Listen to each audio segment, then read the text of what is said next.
आज की 10 बड़ी खबरें।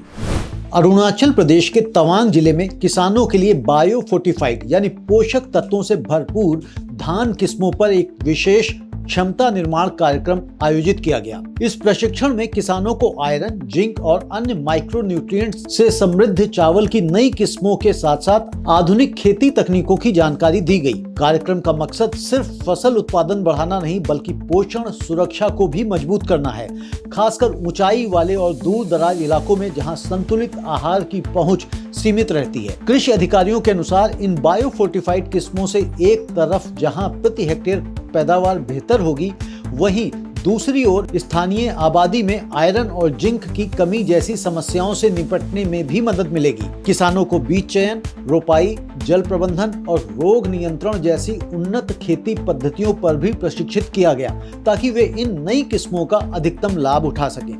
विशेषज्ञों का कहना है कि इस पहल से तवांग जैसे उच्च हिमालयी क्षेत्रों में टिकाऊ कृषि को बढ़ावा मिलेगा, किसानों की आमदनी बढ़ेगी और साथ ही खाद्य एवं पोषण सुरक्षा को भी नई मजबूती मिलेगी। कुल मिलाकर अरुणाचल में यह कार्यक्रम उत्पादन के साथ पोषण की सोच को आगे बढ़ाने वाला एक अहम कदम माना जा रहा है।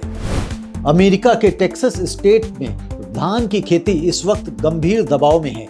लगातार घटते रकबे और बढ़ती लागत ने वहां के राइस फार्मर्स की मुश्किलें बढ़ा दी हैं। रिपोर्ट के मुताबिक टेक्सास में एक प्रति एकड़ धान उत्पादन की लागत अमेरिका के दूसरे राइस प्रोड्यूसिंग राज्यों से कहीं ज्यादा हो चुकी है। इसका सीधा असर किसानों के मुनाफे पर पड़ रहा है, जो पहले ही बेहद सीमित है। सबसे बड़ी चुनौती बन रही है पानी की कमी। इसके साथ ही रेजिस्टेंट वीड्स यानी जिद्दी खरपतवार और फसल रोग भी पैदावार को प्रभावित कर रहे हैं।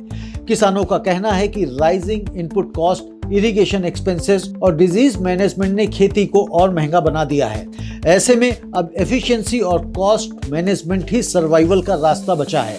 विशेषज्ञों का मानना है कि अगर modern farming techniques, better water management और इंटीग्रेटेड पेस्ट कंट्रोल पर ध्यान नहीं दिया गया तो टेक्सास में राइस एक्रियज और तेजी से घट सकता है। यह स्थिति केवल टेक्सास तक सीमित नहीं है बल्कि ग्लोबल राइस मार्केट के लिए भी एक संकेत है कि क्लाइमेट स्ट्रेस और प्रोडक्शन कॉस्ट आने वाले समय में फूड सिक्योरिटी पर असर डाल सकते हैं। टेक्सास के किसान अब कम संसाधनों में ज्यादा उत्पादन निकालने की रणनीति पर काम कर रहे हैं ताकि रेजर थिन मार्जिन्स के बावजूद खेती को टिकाऊ बनाया जा सके। भारत में धान की फसल को कीटों से बचाने के लिए गोदरेज एग्रोवेट ने एक नया इंसेक्टिसाइड लॉन्च किया है जिसका नाम है तकाई। यह नया प्रोडक्ट एडवांस साइक्लोप्रिंट टेक्नोलॉजी पर आधारित है जिसे जापान की ISK कंपनी से लाइसेंस किया गया है। तकाई खास तौर पर उन प्रमुख कीटों को निशाना बनाता है जो धान की पैदावार को भारी नुकसान पहुंचाते हैं। कंपनी का कहना है कि यह इंसेक्टिसाइड किसानों को क्रॉप लॉस कम करने, प्रोडक्टिविटी बढ़ाने और पौधों को स्वस्थ रखने में मदद करेगा। गोदरेज एग्रोवेट के मुताबिक तकाई से राइस प्लांट्स को लंबी अवधि तक प्रोटेक्शन मिलेगी जिससे यील्ड बेहतर होगी और फार्मिंग ज्यादा सस्टेनेबल बन सकेगी। यह लॉन्च ऐसे समय में हुआ है जब देश के कई हिस्सों में कीट प्रकोप और क्लाइमेट स्ट्रेस के चलते किसानों की लागत बढ़ रही है। विशेषज्ञों का मानना है कि नई टेक्नोलॉजी आधारित क्रॉप प्रोटेक्शन सॉल्यूशंस भारत में एफिशिएंट राइस फार्मिंग और फूड सिक्योरिटी को मजबूत करने में अहम भूमिका निभा सकते हैं। तकाई के साथ गोदरेज एग्रोवेट का लक्ष्य है किसानों को मॉडर्न एग्री इनपुट्स उपलब्ध कराना ताकि कम नुकसान, ज्यादा उत्पादन और बेहतर आमदनी सुनिश्चित की जा सके। भारत ने साल 2025 में चाय निर्यात का अब तक का सबसे बड़ा रिकॉर्ड बना लिया है। ताजा आंकड़ों के मुताबिक भारत से चाय का कुल निर्यात 280.4 मिलियन केजी तक पहुंच गया है जो अब तक का हाईएस्ट एवर लेवल है। इस बढ़ोतरी की बड़ी वजह रही ईरान, इराक और UAE जैसे वेस्ट एशियन देशों से मजबूत मांग। साथ ही चीन को होने वाले निर्यात में भी उल्लेखनीय इजाफा दर्ज किया गया है। इसके चलते चाय से होने वाली एक्सपोर्ट अर्निंग्स में भी भारी बढ़ोतरी हुई है जो ग्लोबल मार्केट में इंडियन टी की बढ़ती लोकप्रियता को दिखाता है। हालांकि कुछ पारंपरिक बाजारों जैसे रूस और अमेरिका को होने वाली शिपमेंट्स में गिरावट देखी गई है जो यह संकेत देती है कि वैश्विक व्यापार पैटर्न धीरे धीरे बदल रहा है। इसके बावजूद यह उछाल साफ तौर पर बताता है कि भारत आज भी दुनिया के लीडिंग टी एक्सपोर्टर्स में शामिल है और बदलती अंतर्राष्ट्रीय मांग के बीच भी भारतीय चाय उद्योग ने मजबूत रेजिलियंस दिखाई है। कुल मिलाकर 2025 का यह रिकॉर्ड भारत की कृषि निर्यात ताकत को और मजबूत करता है और टी सेक्टर के लिए नए अवसरों के दरवाजे खोलता है। भारत अमेरिका ट्रेड डील के बाद गुजरात के टेक्सटाइल और गारमेंट सेक्टर के लिए बड़ी खुशखबरी सामने आई है। इंडस्ट्री अनुमानों के मुताबिक गुजरात से होने वाला टेक्सटाइल और अपैरल एक्सपोर्ट अब 100 से 150% तक बढ़ सकता है। इस तेजी की सबसे बड़ी वजह है अमेरिकी बाजार में भारतीय उत्पादों पर टैरिफ में भारी कटौती, जिससे मेड इन इंडिया कपड़े अब पहले से कहीं ज्यादा कॉम्पिटिटिव हो गए हैं। एक्सपर्ट्स का कहना है कि इसका असर सिर्फ टेक्सटाइल तक सीमित नहीं रहेगा, बल्कि James and jewellery, chemicals, pharma, engineering goods और रिन्यूएबल एनर्जी जैसे सेक्टर्स को भी इसका सीधा फायदा मिलेगा। नए ऑर्डर्स बढ़ने से मैन्युफैक्चरिंग क्लस्टर्स में उत्पादन तेज होगा, निवेश आएगा और हजारों नए रोजगार बनने की संभावना है। कुल मिलाकर यह ट्रेड डील गुजरात को एक बार फिर ग्लोबल एक्सपोर्ट हब बनाने की दिशा में बड़ा कदम मानी जा रही है, जहां कारोबार भी बढ़ेगा और रोजगार भी। फिलीपींस की कृषि निर्यात तस्वीर में बड़ा बदलाव देखने को मिला है। दिसंबर 2025 में फल आधारित एक्सपोर्ट बूम के चलते देश का फार्म ट्रेड डेफिसिट सालाना आधार पर करीब 27% तक कम हो गया। सरकारी आंकड़ों के मुताबिक मजबूत अंतर्राष्ट्रीय मांग और एक्सपोर्ट डाइवर्सिफिकेशन रणनीति की वजह से कुल कृषि निर्यात बढ़कर $884.77 मिलियन तक पहुंच गया। इस तेजी में सबसे बड़ा योगदान रहा केला, आम, साइट्रस फल, मेलन पील्स और ड्राई नट्स जैसे हाई वैल्यू प्रोडक्ट्स का। फल और नट्स अकेले ही कुल एग्रीकल्चर शिपमेंट का बड़ा हिस्सा बन गए, जिससे फिलीपींस की आयात निर्भरता भी कुछ हद तक घटी।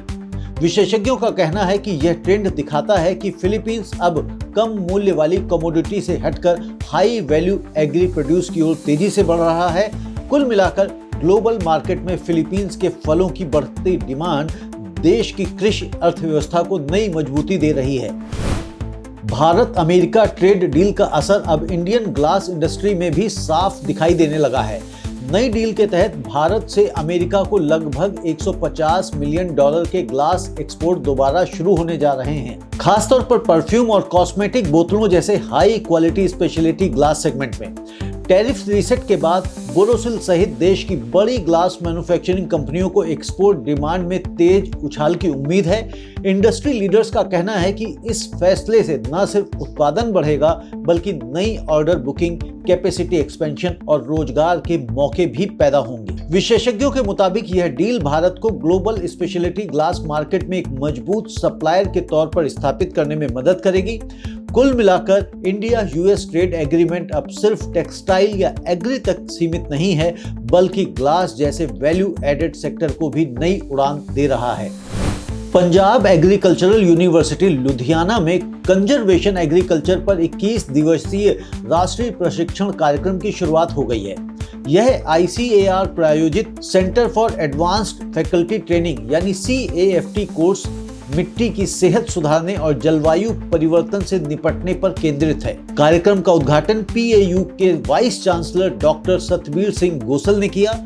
इस ट्रेनिंग में देश के 8 राज्यों से वैज्ञानिक भाग ले रहे हैं, जहां टिकाऊ खेती, सॉइल मैनेजमेंट और आधुनिक कृषि तकनीकों पर रिसर्च और बेस्ट प्रैक्टिस शेयर की जा रही है। विशेषज्ञों का कहना है कि कंजर्वेशन एग्रीकल्चर से पानी की बचत, कार्बन उत्सर्जन में कमी और लंबे समय में फल उत्पादकता बढ़ाने में मदद मिलती है। कुल मिलाकर यह पहल भारतीय कृषि को क्लाइमेट रेजिलिएंट बनाने और मिट्टी की उर्वरता दोबारा जीवित करने की दिशा में एक अहम कदम मानी जा रही है। Agricultural and processed food products export development authority यानी अपीडा अब भारतीय काजू, खासकर वैल्यू एडेड कैश्यू प्रोडक्ट्स को वैश्विक बाजार में मजबूत तरीके से प्रमोट करेगा। इसके लिए फ्री ट्रेड एग्रीमेंट्स यानी FTAs का इस्तेमाल कर अंतरराष्ट्रीय मार्केट एक्सेस बढ़ाने पर जोर दिया जा रहा है। उद्देश्य साफ है, सिर्फ रॉ कर्नल्स नहीं बल्कि प्रोसेस्ड और वैल्यू एडेड काजू उत्पादों का निर्यात बढ़ाना, ताकि विदेशी कमाई बढ़े और किसानों व प्रोसेसरों को सीधा फायदा मिले। भारत पहले से ही दुनिया के बड़े काजू निर्यातकों में शामिल है और अपीडा का मानना है कि FTAs के जरिए नए बाजार खुलेंगे और भारतीय काजू इंडस्ट्री की वैश्विक प्रतिस्पर्धा क्षमता और मजबूत होगी। इस पहल से एक्सपोर्ट डेस्टिनेशंस बढ़ने, प्रोसेसिंग सेक्टर को मजबूती मिलने और काजू वैल्यू चेन में ज्यादा रोजगार बनने की उम्मीद है। कुल मिलाकर अपीडा की यह रणनीति भारतीय काजू को ग्लोबल ब्रांड बनाने और एग्री एक्सपोर्ट्स को नई ऊंचाई देने की दिशा में एक अहम कदम मानी जा रही है। कृषि और व्यापार जगत से जुड़ी खबरों को देखने के लिए सब्सक्राइब करें कमोडिटी टुडे।